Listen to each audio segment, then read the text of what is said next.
Assalamualaikum warahmatullahi wabarakatuh. Pada pertemuan kali ini di mata kuliah Manajemen Pemasaran, kita akan membahas chapter 2 terkait dengan Developing Marketing Strategies and Plans. Jadi kalau kita lihat bahwa uh, dalam manajemen pemasaran kita harus melakukan proses perencanaan dan strategi pemasaran apa yang nantinya akan kita terapkan. Nah, ini akan kita bahas pada pertemuan kali ini. Berikutnya kita bisa lihat di sini adalah ada the value delivery process. Jadi kalau kita lihat pada saat kita ingin mendeliver mendeliver value gitu ya kepada customer kita, itu ada 3 tahapan yang kita lihat. Kalau Anda masih ingat di definisi yang lalu bahwa di dalam pemasaran itu intinya di sini kita ingin mendeliver value gitu ya, value kepada customer kita. Nah, berarti tahapan apa saja agar kita dapat mendeliver value tadi? Ada 3 fase yang harus dilewati. Yang pertama adalah choosing the value, yang kedua providing the value, dan yang ketiga adalah communicating the value. Nah, yang dimaksud dengan choosing the value di sini kita harus menentukan terlebih dahulu nilai apa yang akan kita sampaikan kepada customer. Nah, ya kita kenal dengan ada formula yang disebut dengan segmenting, gitu ya, segmentasi, targeting, dan positioning. Nah, situ ya. Nah, kita harus melihat apa target pasar mana yang akan kita sasar, gitu ya. Nah, seperti itu. Nah, hal ini karena kita ketahui terdapat perbedaan pandangan gitu ya dari traditional view gitu ya dengan saat ini terkait dengan marketing. Dulu kita berbicara marketing adalah bagaimana perusahaan itu dia membuat suatu produk gitu ya. Nah, kemudian baru akan mencari customer-nya siapa yang akan membeli produk ini kan seperti itu. Tetapi kalau sekarang kita melihat pendekatannya tidak seperti itu.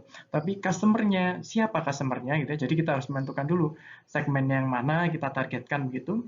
Nah, kita tahu customer-nya dan bagaimana produk apa yang akan kita deliver, gitu ya, value-value apa saja yang akan kita deliver kepada customer tadi. Nah, seperti itu. Bukan kita buat barang dulu baru kemudian saya bingung cari pasarnya gitu. Tapi sebaliknya, pasarnya itu yang mana, apa yang mereka butuhkan, apa yang mereka inginkan, dan kita ingin mendeliver apa gitu ya, value apa gitu yang ingin kita deliver kepada customer tersebut. Nah, itu yang pertama, choosing the value.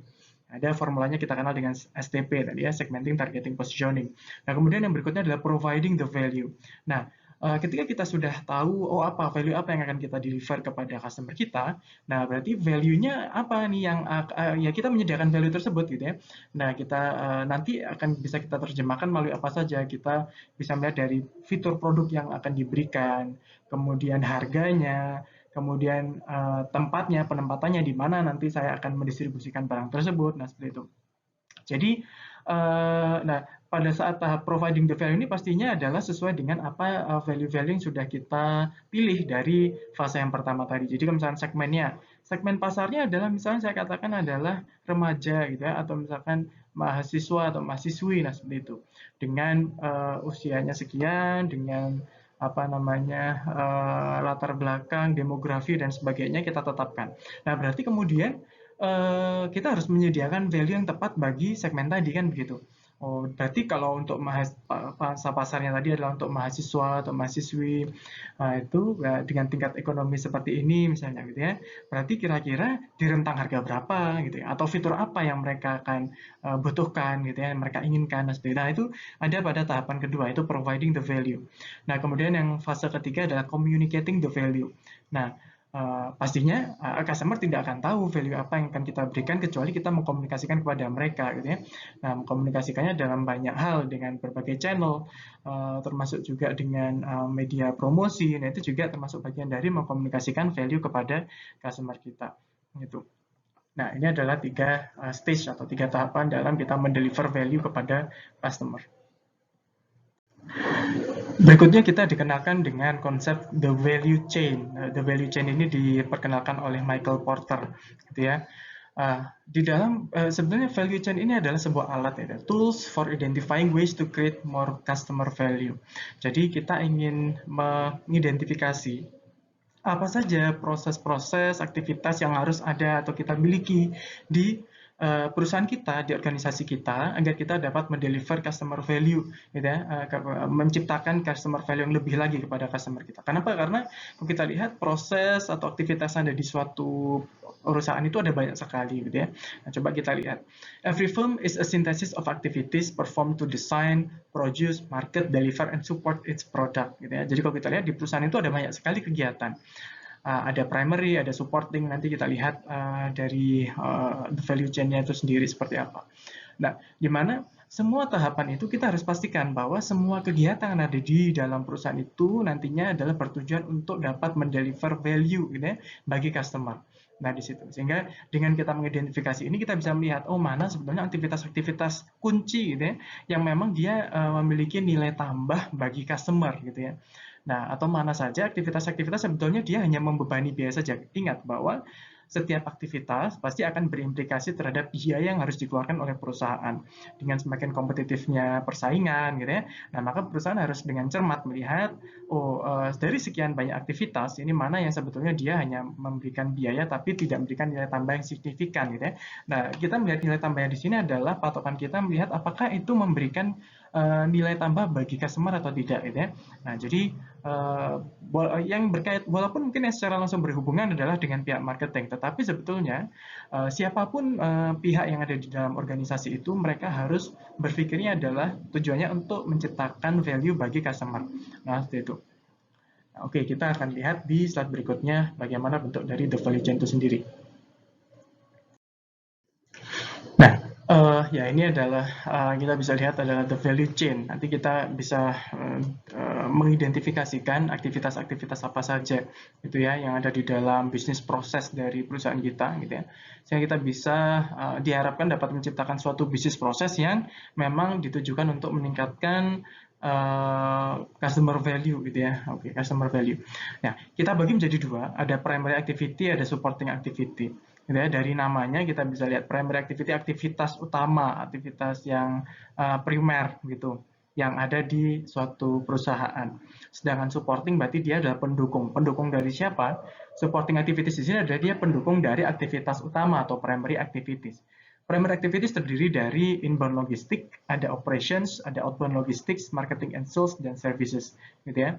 Nah, jadi ada proses procurement, penerimaan bahan baku, nah itu semua ada di inbound logistik. Ada operations, operations berarti dia merubah dari raw material menjadi finished good, gitu ya. Ada proses transformasi di dalamnya, ada proses operasi. Kemudian ada outbound logistik, bagaimana kita distribusikan barang tersebut kepada customer kita, gitu ya, melalui berbagai channel yang ada. Kemudian ada proses marketing and sales, mengkomunikasikan value tadi, gitu ya. Nah, kemudian ada services, gitu ya, ada jasa, ada pelayanan. Setelah produk itu disampaikan kepada konsumen, nah maka perlu ada pelayanan setelahnya, apa misalnya after sales-nya misalnya. Nah, itu. Nah, kemudian agar primary activities ini dapat berjalan, nah kita butuh disupport dengan ada yang disebut dengan supporting activities. Nah, supporting activities ini contohnya apa? Ada procurement, ada technology development, ada human resource management, ada firm infrastructure. Nah, itu adalah yang mensupport kegiatan-kegiatan yang ada di primary tadi. Nah, di sini tujuannya kita harus melihat bahwa kita menjamin bahwa bisnis proses, core bisnis proses ada di dalam perusahaan itu, setiap aktivitasnya, alur yang ada, itu semua adalah ditujukan untuk memaksimumkan value bagi customer. Nah, itu nanti kita akan lihat di sana. Jadi kita bisa mengidentifikasi dengan dibantu dengan menggunakan the value chain ini. Dari namanya terlihat ya value chain itu. Jadi rantai nilai.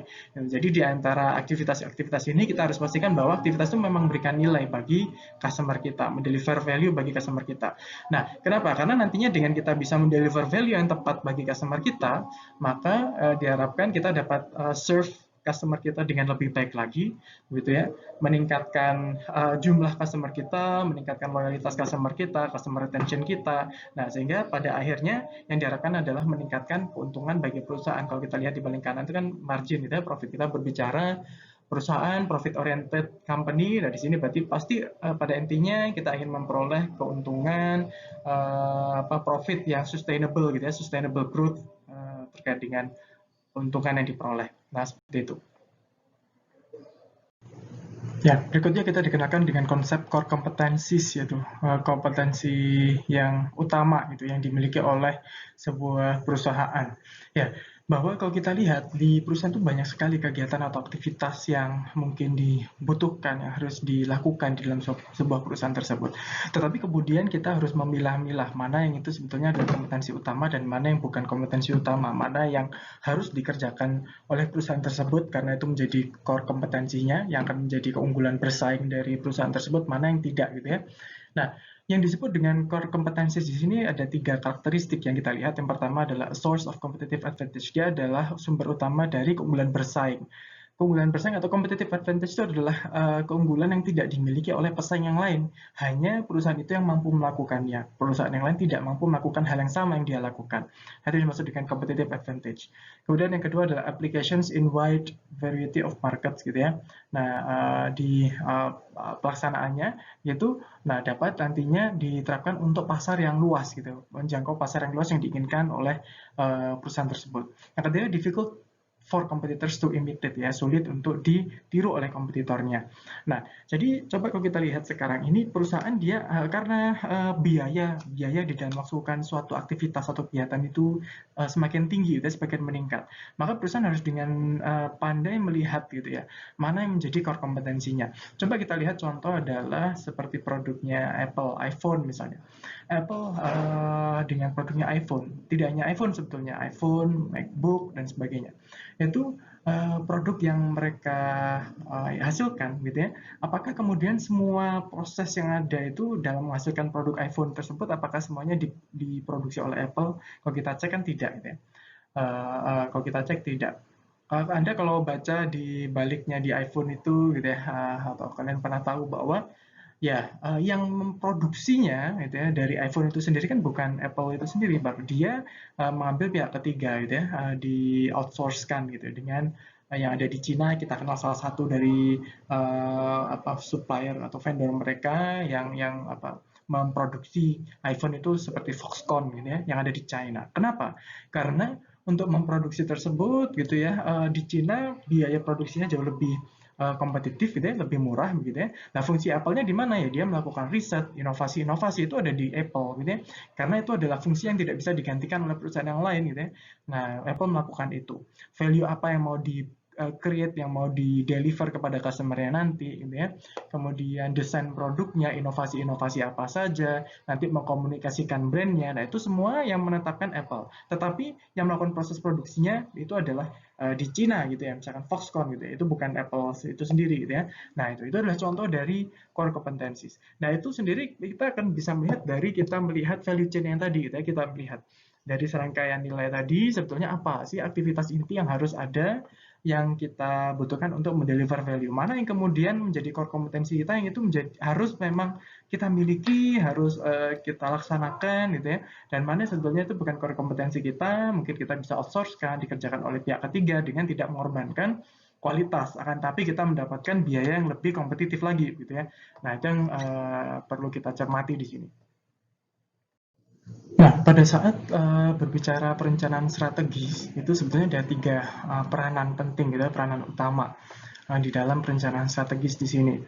Nah, yang pertama adalah mengelola atau managing the businesses as an investment portfolio. Mengelola bisnis sebagai suatu portofolio investasi. Jadi, kita memang harus betul-betul cermat melihat suatu bisnis ini seperti apa. Kemudian yang dinamakan dengan investasi sebenarnya adalah pengorbanan yang kita keluarkan gitu kan. Pengorbanan yang kita keluarkan pada saat ini dengan harapan kita memperoleh keuntungan atau manfaat pada masa atau pada masa datang gitu ya. Karena itu inti dari investasi gitu ya. Kita berbicara horizon waktunya adalah masa mendatang. Nah, sama juga di sini bisnis bahwa kita harus melihat apa yang saya lakukan sekarang ini harus memberikan nantinya manfaat atau benefit bagi organisasi atau perusahaan di masa mendatang. Nah, itu yang pertama. Sehingga kita harus melihat apa saja yang harus saya lakukan gitu ya, agar manfaat nanti itu dapat saya ambil, saya rasakan gitu di masa mendatang. Karena itu sebuah investasi. Kemudian yang kedua, assessing the market's growth rate and the company's position in that market. Kita harus melihat di dalam market ini kita harus melihat bahwa pertumbuhan dari pasarnya itu seperti apa, market growth-nya bagaimana.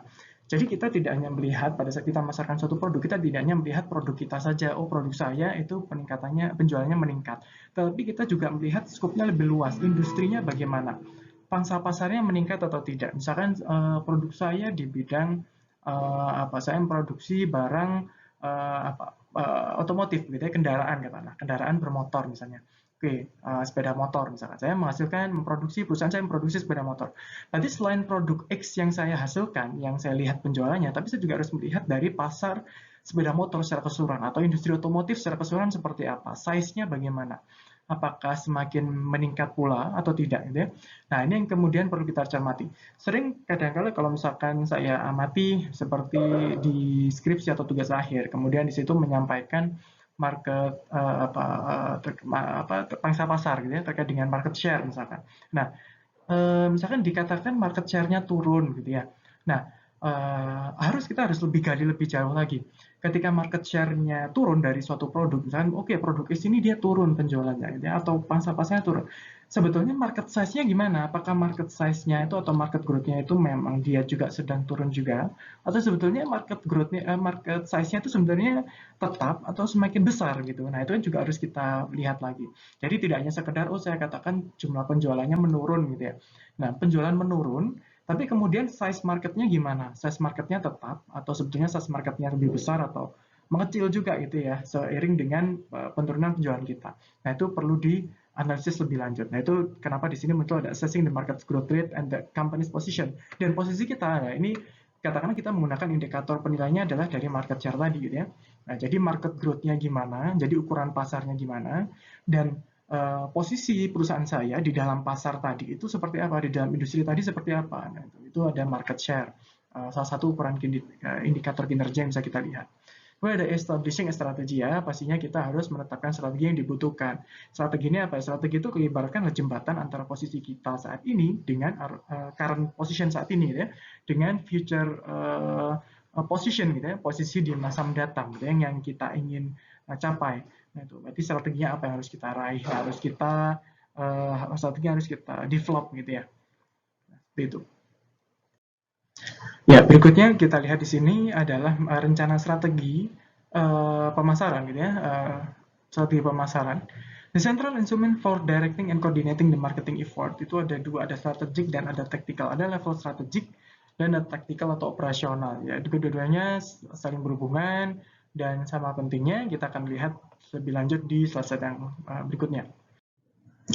Di antara yang perlu kita rencanakan gitu ya, pada saat kita membuat suatu strategi pemasaran atau rencana pemasaran di sini, ini adalah poin-poin yang harus kita siapkan. Jadi nanti kalau misalnya Anda di suatu perusahaan, khususnya mungkin di departemen marketing, Anda diminta untuk melakukan perencanaan pemasaran, gitu. Nah, ini adalah beberapa hal yang harus kita siapkan di dalam dokumen tersebut atau hal yang harus kita identifikasi terlebih dahulu.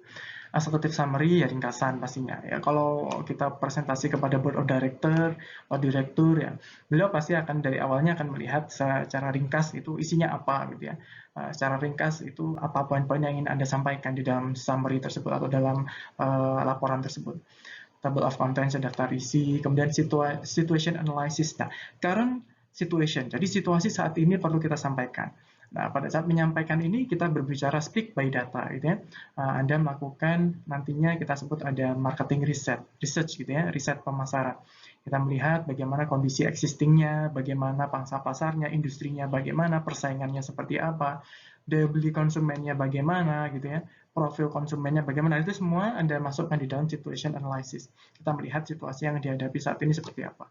Kemudian baru kita berikutnya adalah marketing strategi gitu ya. Nah, strategi pemasaran seperti apa yang perlu untuk kita lakukan gitu. Nah, marketing taktiknya seperti apa? Ya, kalau tadi yang ada yang di level strategik, ada yang di level operasional gitu ya. Nah, itu. Kemudian ada financial projection ya. Kira-kira proyeksi keuangan yang dihasilkan itu seperti apa nantinya? Dengan produk X, dengan rencana pemasaran seperti ini, ingat bahwa setiap kegiatan itu pasti akan muncul biaya. Kalau misalkan kita katakan ada biaya pemasaran, ada biaya promosi di sana. Nah, pastinya kalau biaya itu berarti pengeluaran. Nah, dengan mengeluarkan uang tadi, maka apa nih financial projection yang bisa dihasilkan dari pengeluaran yang sudah dikeluarkan tersebut, dari biaya yang sudah dikeluarkan tersebut gitu ya. Nah, alur pendapatannya nanti seperti apa, proyeksinya bisa bagaimana ke depannya. Kemudian implementation control, siapa pengendaliannya nanti. Nah, itu yang perlu kita siapkan. Ya, secara umum kita bisa menggambarkannya alurnya seperti ini gitu ya. Sebetulnya ini juga digunakan di uh, manajemen strategi juga sama. Konsep dasarnya sebenarnya sama gitu ya. Bagaimana kita melakukan perencanaan, kita menerapkan dan nantinya mengevaluasi, mengendalikan gitu ya. Jadi planning, ada implementing, ada controlling di sini. Ya, planning di sini kita mulainya dari corporate planning atau perencanaan korporasi. Ya, perencanaan korporasi berarti di level organisasi atau di level korporasinya gitu ya. Ya, kemudian turun lagi di breakdown di level divisi. Turun lagi ada business planning, ada product planning. Jadi lebih spesifik gitu ya, karena kalau di level corporate masih general sekali gitu ya. Nah, kemudian turun di level divisi dan seterusnya sampai dengan product planning, kemudian diimplementasikan dan dilakukan controlling gitu. Nah, terus taking corrective action dan seterusnya itu berulang terus looping begitu ya. Nah, ya, sekilas kita akan membahas strategic planning di level korporasi dan divisi bahwa ya ini memang nanti akan dipelajari lebih lanjut sebenarnya di manajemen strategi kalau Anda sudah mengambil atau nantinya akan mengambil mata kuliah manajemen strategi itu akan lebih dibahas dengan lebih rinci di sana toolsnya, alur dan sebagainya. Ya, di sini hanya diperkenalkan sekilas saja. Kenapa? Karena ketika kita berbicara nanti ada produk yang dihasilkan, itu pasti harus selaras dengan corporate and division strategic planning gitu ya, karena bahwa produk itu dihasilkan dari perusahaan tersebut. Nah, pastinya harus sejalan juga dengan apa yang menjadi sasaran strategis dari perusahaan tersebut gitu ya, korporasi tersebut gitu ya. Sehingga pada saat orang membeli produk dari suatu perusahaan, dia akan tahu sebetulnya, oh ya, value yang ingin di-deliver itu sebetulnya selain dari value dari produk, kita juga berbicara value dari bisnisnya gitu ya. Nah, misalkan saya beli produk dari suatu perusahaan, saya tahu, oke, produk tersebut itu nilainya apa yang diberikan kepada saya. Dan sebetulnya korporasi itu yang menghasilkan produk tadi itu sebetulnya dia itu ingin mendeliver value-nya apa sih ya, value dari bisnisnya itu apa. Nah, jadi ada dua itu. Oke, yang pertama, oke kita akan berbicara ada visi, ada misi gitu ya. Develop, defining corporate mission, ada develop, defining corporate vision. Apa bedanya? Kalau vision di sini berarti adalah kita menjawab pertanyaan what do we want to become, itu vision kita atau visi gitu ya. Kita ingin menjadi apa di masa mendatang. Perusahaan kita, organisasi kita itu ingin menjadi apa. Kalau mission itu adalah what is our business, itu pertanyaannya adalah what is our business. Ya, jadi apa sih bisnis yang kita lakukan? Apa saja yang harus kita jalankan atau kita lakukan agar visi yang ingin kita canangkan di masa mendatang tadi dapat tercapai. Nah, seperti itu. Ya, kemudian establishing strategic business unit. Nah, di dalam suatu korporasi, ya, khususnya di level yang cukup besar atau yang cukup kompleks gitu. Nah, kita memecah menjadi beberapa strategic business unit gitu ya. Strategic business unit yang berbeda-beda. Kenapa? Dipecah karena agar tujuannya agar lebih manageable gitu ya. Manageable itu lebih mudah dikendalikan, dikontrol gitu ya, diawasi gitu ya, di manage lah ya. Ya, oke, seperti itu. Nah, kita pecah menjadi beberapa strategi bisnis unit karena jika itu semua menjadi satu kesatuan itu cukup sangat besar skalanya itu akan sulit pengendaliannya gitu. Nah, sehingga kita bagi menjadi beberapa SBU ya, Strategic Business Unit. Ini tergantung dari perusahaan itu sendiri. Contoh seperti di Pertamina, ada Pertamina Hulu gitu ya. Nah, itu ada satu Strategic Business Unit sendiri. Nah, dan seterusnya gitu ya. Jadi ada SBU-SBU sendiri di mana itu agar lebih mudah di dalam kita proses mengontrol atau mengendalikan bisnis tersebut gitu. Nah, assigning resources to each strategic business unit. Ya, resource-nya sumber dayanya itu di assign gitu ya ke setiap SBU tersebut. Assessing growth opportunities, melihat peluang pertumbuhannya di setiap strategic business unit seperti apa. Ya, ini tadi terkait dengan misi bahwa kita mencari tahu what is our business gitu kan. Ya, bisnis kita itu apa sih? Apa yang kita lakukan? Siapa customer kita? Karena pada saat kita mengatakan bisnis kita adalah X gitu ya. Nah, berarti kita harus tahu ini sebetulnya X ini kita deliver untuk siapa customernya? Value-nya apa? Itu ya. Nah, itu. Nah, sebenarnya kriteria-kriterianya ada tidak hanya ini gitu ya, ada beberapa komponen penyusun dari misi. Ya, kita tidak akan lebih jauh membahas hal itu karena bukan pokok bahasan utama kita di mata kuliah ini. Tapi saya harapkan kalian memahami garis besarnya, sebetulnya apa yang ingin disampaikan di dalam misi, gitu ya. Nah, berikutnya adalah establishing strategic business unit, SBU tadi. Bahwa a single business or collected or related businesses itu terdiri dari itu ya, a single business or collection of related business. Jadi bisnis yang terkait gitu ya, itu menjadi satu kesatuan, menjadi satu strategic business unit tertentu gitu ya. Oke. Nah, di mana setiap strategic business unit ini memiliki kompetitor yang berbeda-beda gitu ya, satu sama lain. Kenapa? Karena mereka mungkin akan menghadapi industri yang berbeda. Industri berbeda pasti kompetitornya juga berbeda. Nah kan seperti itu.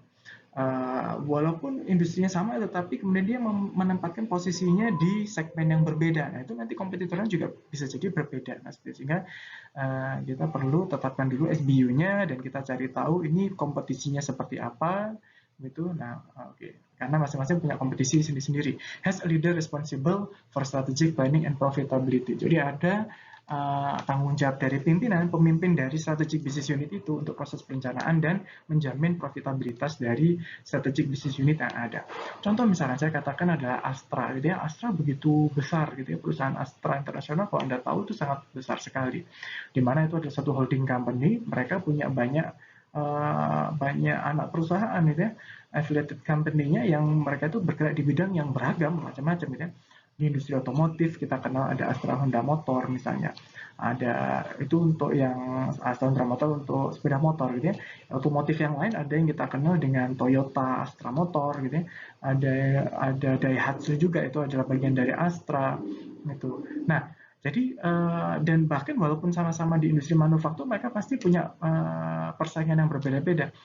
Di Astra Honda Motor pasti industrinya apa di sepeda motor berbeda dengan Toyota Astra Motor ketika kita berbicara itu adalah mobil roda 4. Nah, seperti itu. Dan seterusnya. Sastra juga punya di bidang perbankan. Sastra juga punya di perbankan untuk financing. Ada di heavy equipment gitu ya.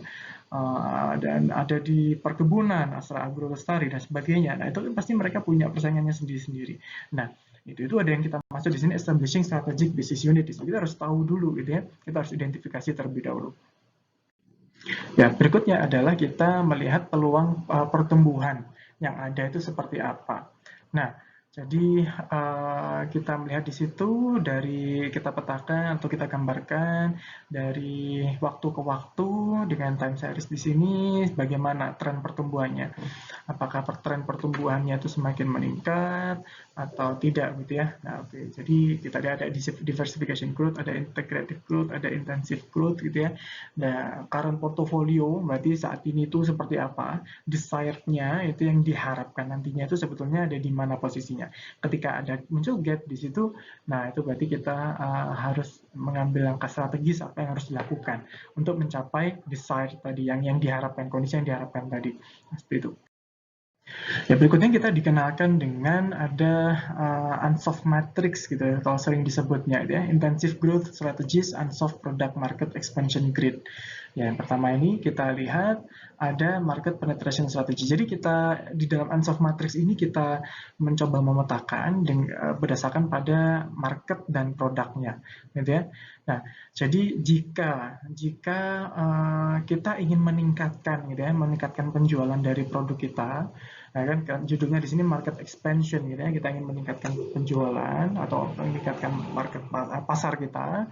Nah, di mana kondisinya adalah kita meningkatkan penjualan tersebut pada market atau pasar yang ada saat ini dengan produk yang ada saat ini, kita tidak membuat produk baru, berarti strateginya adalah market penetration atau penetrasi pasar. Yang dimaksud dengan penetrasi pasar di sini adalah kita ingin meningkatkan market share dari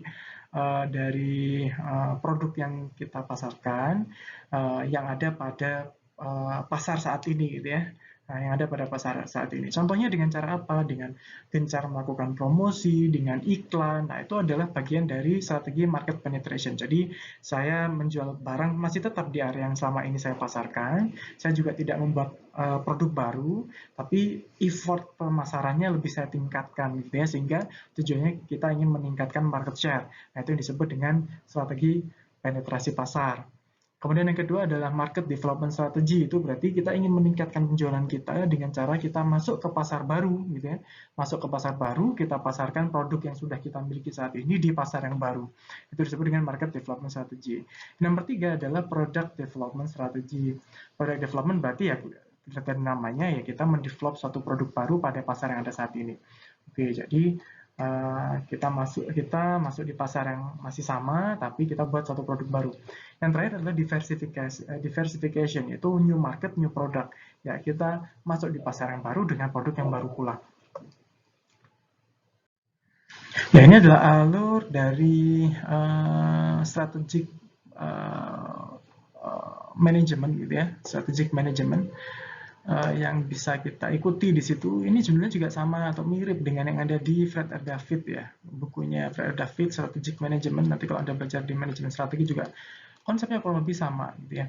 Nah, mulai dari develop mission, kemudian kita assess kondisi saat ini seperti apa, bisa dengan dibantu dengan SWOT analysis, strength, weakness, opportunity, threat, dimana ada kondisi internal dan eksternal, kemudian ada goal formulation, tujuan jangka panjang, tujuan jangka pendek, kemudian ada strategi formulation yang menerapkan strategi, kemudian programnya itu, kalau program formulation berarti dia lebih spesifik lagi gitu ya. Nah, kemudian ada implementasi, feedback, and control. Jadi, kalau kita kenal seperti ibaratnya kalau di organisasi, di kita, di pemerintahan misalnya kita kenal ada tujuan jangka panjang. Di perusahaan juga sama sebenarnya. Ada tujuan jangka panjang atau ada yang menyebutkan dengan rencana strategis gitu ya. Ada kemudian diturunkan lagi ada tujuan jangka pendek atau ada yang menyebut dengan rencana operasional. Kemudian diturunkan lagi menjadi program kerja kan gitu, program kerja berjalan. Nah, itu program formulationnya. Jadi program kerja berjalan yang itu nanti akan dijalankan pada tahun tersebut, tahun anggaran tersebut misalnya. Kemudian pada akhir tahun itu akan dilakukan evaluasi dan feedback gitu seperti apa. Dan feedback atas perbaikan itu akan kembali lagi gitu ya, dilakukan perbaikan secara terus-menerus. Ya, jadi di sini SWOT analysis tadi, untuk assess atau menilai dari kondisi internal dan eksternal dari suatu perusahaan. Kita dikenakan dengan ada strength, weakness, itu adalah kondisi internalnya, opportunity dan threat itu adalah kondisi eksternal dari perusahaan tersebut. Sebetulnya tidak sesimpel yang kita bayangkan ya, menyusun SWOT itu juga tidak mudah. Itu kita perlu mencermati kembali gitu. Saya temui beberapa kali ketika diskusi, membuat SWOT, bahkan di tugas akhir juga tidak jarang salah di dalam melakukan identifikasi faktor-faktor yang masuk di dalam SWOT analysis gitu ya. Karena menyusun kalimat yang tepat juga tidak mudah. Bisa jadi maksudnya A, diksinya salah, itu maksudnya nanti akhirnya bergeser menjadi B gitu ya. Diksi yang salah menyebabkan salah makna juga gitu ya. Nah, kemudian pada saat menyusun SWOT juga tidak hanya sekedar berangkat dari subjektivitas. Memang di sini ada unsur subjektivitas, tetapi kita harus berbicara faktanya, datanya. Bahkan kalau kita mengatakan faktor yang baik, yang kita generate untuk masukkan suatu SWOT gitu ya, itu kita harus berangkatnya justru dari data. Setiap kalimat yang muncul di dalam faktor tersebut harus dimunculkan datanya.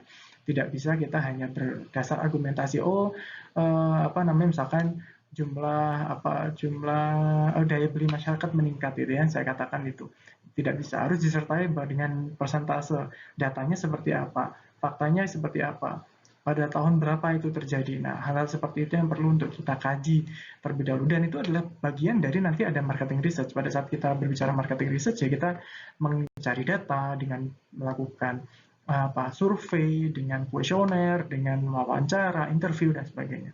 Nah, itu nanti akan kita bahas di chapter-chapter berikutnya. Ya, demikian paparan saya terkait dengan materi yang ada pada chapter 2 ini. Silakan setelah ini Anda dapat memperkaya bacaan Anda melalui e-book yang saya upload di VLM juga. Dan juga silakan mengerjakan tugas yang ada di VLM sesuai dengan deadline yang ada tertera pada sistem. Oke, semoga pembelajaran kita hari ini bermanfaat. Sampai bertemu di pertemuan yang akan datang. Saya akhiri sampai di sini. Assalamualaikum warahmatullahi wabarakatuh.